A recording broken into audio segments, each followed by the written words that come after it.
Well, I think the number one thing to do is to make every university adopt the Chicago Principles and the Calvin Report and the Shills Report from UChicago. And so Chicago Principles says everyone is free to express any opinion they want. It doesn't matter if it offends you.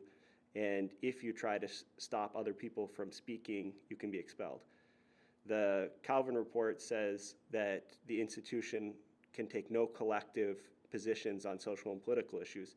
And the Shills Report says academic hiring and promotion can only be done on the basis of academic qualifications with nothing else taken into account, including these DEI statements. And that's why UChicago is one of the few institutions that has across the board resisted using DEI statements.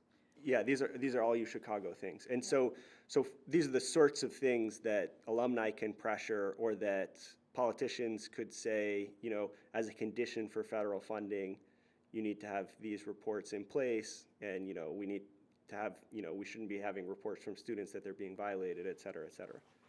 Yeah, so if you want to get rid of DEI statements, Shills is the number one thing. We've never, so I think DEI statements are a violation of Calvin, because it's the university effectively saying this is the political position that we take, but they're certainly a violation of the Shills Report.